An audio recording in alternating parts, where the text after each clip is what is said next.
Patient کو ڈرایا جاتا ہے, وہ ڈر سے نہیں کرتا ہے. وہ اگر سٹینڈ بھی لینا چاہے نا, عقیدہ اتنا کمزور ہے. اب میرا ایک دوست تھا, وہ بہت ڈرتا تھا, وہ پھنسا ہوا تھا بیچارہ ان کے عاملوں کے چکر میں. میں اسے اتنا سمجھاتا تھا, اللہ کے بندے کیا کر رہا ہے.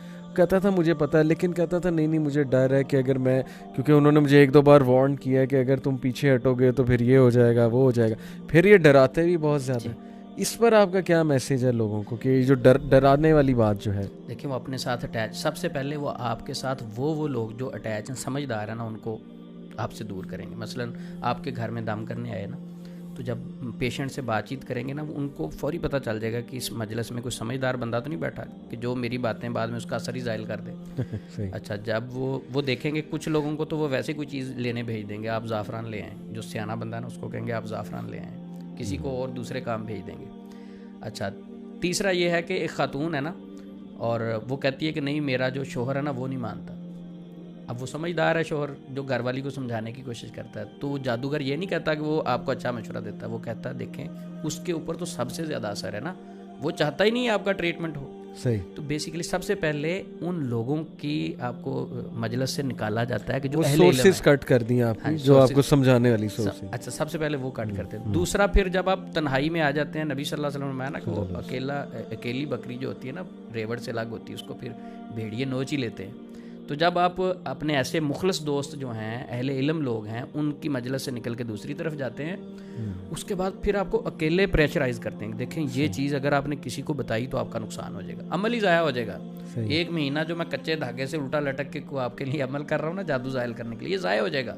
کسی کو نہیں بتانا, اپنی وائف کو بھی نہیں بتانا. وجہ کیا ہوتی ہے کہ اگر یہ کسی سے شیئرنگ کرے گا تو میرے ہاتھ سے نکل جائے گا. صحیح. تو اصل کانسیپٹ یہ ہے.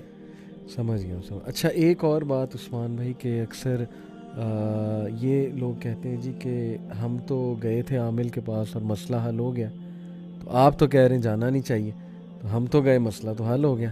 تو یہ کیا, ان کو کیسے سمجھائیں؟ یعنی سمپل یہ ہے کہ ہمیں تو فائدہ ہوا بلیک میجک والے کے پاس جا کے, آپ کو ہوا یا نہیں ہوا, ہمیں تو فائدہ ہوا ہے نا. صحیح, میرا تو کام بن گیا جادو. دیکھیں سب سے پہلے علی بھائی سمپل بات یہ ہے کہ فائدہ مقصد نہیں ہے. دنیا میں ہمارا مقصد وما خلقت الجن والانس الا لیعبدون, اللہ رب العزت کی عبادت ہے.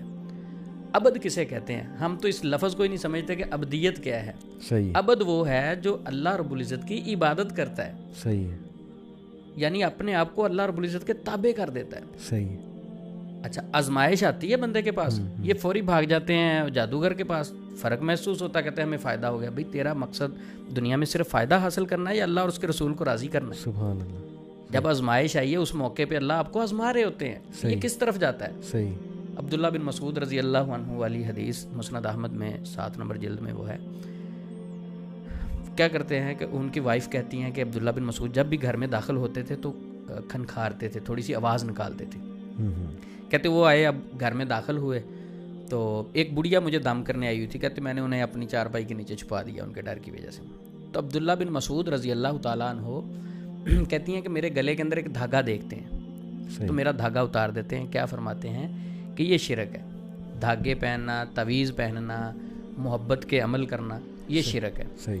تو دوسرا کہا کہ عبداللہ بن مسعود رضی اللہ عنہ کی اولاد اس سے پاک ہے, آپ نے ایسا کام نہیں کرنا. تو اب سیم جملہ جو عام معاشرے میں کہا جاتا, ان کی وائف نے بھی کہا. انہوں نے کہا آپ ایسے ہی نہ کہیں, میں تو ایک یہودی کے پاس دم کروانے گئی تھی, میری آنکھ پھڑک رہی تھی, جب وہ دم کرتا تو میری آنکھ پر سکون طاری ہو جاتا. عبداللہ بن مسعود رضی اللہ تعالیٰ عنہ نے فرمایا کہ وہ شیطانی عمل تھا. اب تھوڑا سا یہاں بریک لے کے, عبداللہ بن مسعود کون ہے؟ جو نبی صلی اللہ علیہ وسلم کے ساتھی ہیں, جن کی تربیت نبی پاک نے کی, وہ شخص بات کر رہے ہیں. عبداللہ بن مسعود رضی اللہ عنہ جو نبی صلی اللہ علیہ وسلم کی یونیورسٹی میں بیٹھ کے لائیو لیکچر لینے والے, فقیہ الامت, ٹھیک ہے, وہ بات کر رہے ہیں کہ یہ شیطانی عمل ہے. یعنی وہ کہہ رہی ہیں کہ مجھے سکون ملا میری آنکھ کو, اور اس سے متاثر ہونے کے بجائے وہ کیا کہہ رہے ہیں, جو شریعت کہتی وہ شیطانی عمل تھا. عبداللہ بن مسعود رضی اللہ تعالیٰ عنہ فرماتے ہیں کہ دیکھیں جب سب سے پہلے شیطان آپ کی آنکھ پہ ہاتھ مارتا, جب آپ دم کرواتی تو اپنا ہاتھ روک لیتا. تو اس سے سمجھ یہ لگتی ہے کہ بیسیکلی یہ شیطان ہی آپ کو اس جادوگر کے پاس لے کے جانا چاہتا ہے.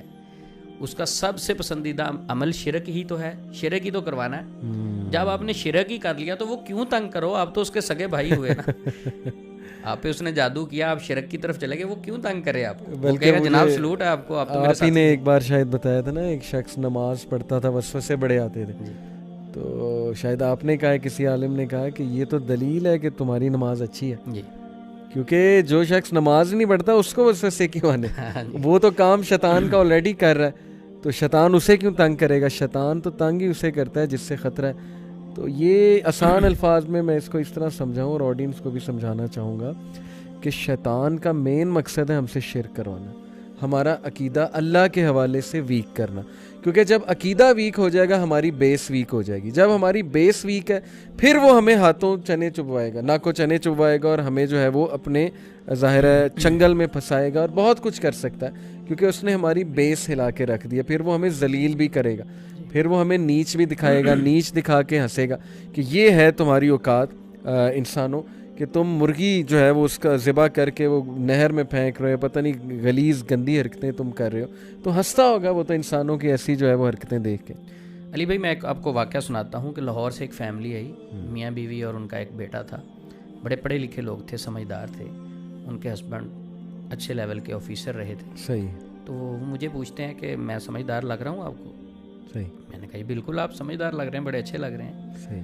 تو کہتے پھر میں آپ کو مسلمان ہوتے ہوئے ایسی حرکتیں نہ بتاؤں جو مجھے نہیں کرنی چاہیے تھی. صحیح. میں نے کہا جی بتائیں آپ. میں تو بڑا تعجب سے ان سے کہا, کہتے میری وائف کو کوئی پرابلم تھا جو خواتین کا خاص پرابلم ہوتا ہے, تو وہ چل رہا تھا, تو اتنا مسئلہ تھا کہ 2-3 منتھ مسلسل اسے فرق ہی نہیں پڑ رہا تھا, اور اس کو اتنی تکلیف ہوتی, بلیڈنگ کا ایشو تھا, اتنی تکلیف ہوتی کہ وہ بیچاری جس طرح بکرا ذبح کر دیا جائے اتنی تکلیف میں مبتلا تھی, دن بدن ویک ہوتی جا رہی ہے.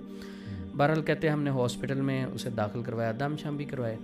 ہاسپٹل میں داخل تھی تو ایک بھائی نے کہا کہ دیکھیں ایک عیسائی عمل ہے, لاہور میں ہی ہے, اور اس کی 90 سال ایج ہے, آپ اس کے پاس ایک بار چلے جاؤ دم کروانے میرے کہنے پہ, ایک بار. کہتے اس نے اتنی منتیں کی, ہم نے کہا چلیں یہ بھی جا کے دیکھ لیتے ہیں, عیسائی ہے پھر کیا ہوا.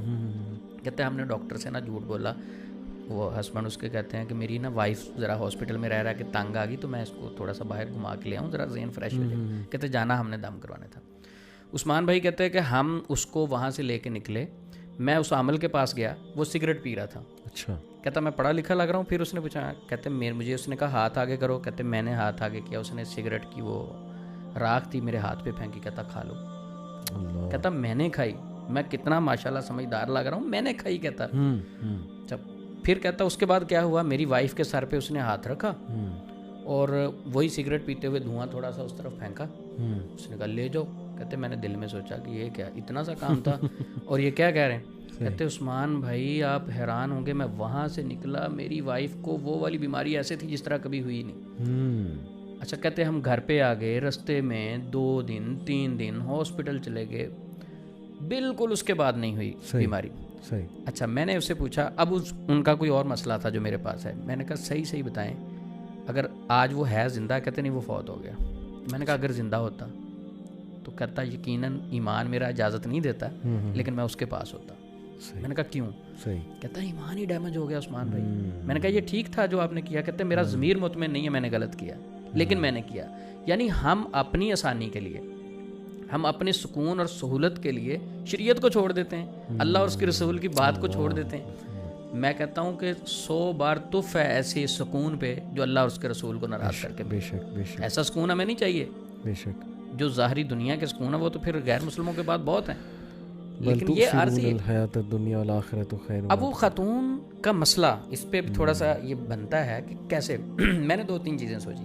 سب سے پہلے تو شیطان کا مقصد ہے کہ شرک کروانا. صحیح. تو وہ بیچارہ پتہ نہیں تنگ آ گیا ہوگا, انتظار کرتا رہا. وہ جب ایک غیر مسلم کے پاس پہنچا تو شیطان نے بھی کہا کہ بھائی اب میں جاتا ہوں, جو میرا مقصد تھا وہ پورا ہو گیا.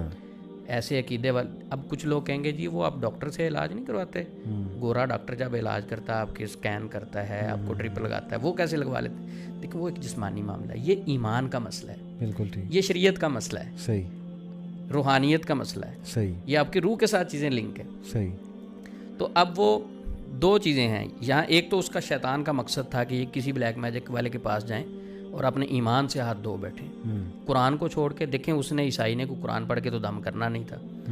قرآن کو چھوڑیں, شریعت کو چھوڑیں, تو میں آپ کو چھوڑ دیتا ہوں. تو انہوں نے چھوڑا تو شیطان نے بھی چھوڑ دیا. دوسرا یہ تھا کہ ہو سکتا ہے وہ جو میڈیسن لے رہے تھے ہاسپٹل میں, اللہ رب العزت نے اس دن اس ٹائم ان کو شفا دینی ہو, لیکن وہ اس راستہ غلط اختیار کر لیا, شفا اسی ٹائم ہی اس کی وجہ سے ایمان بھی چلا گیا, تو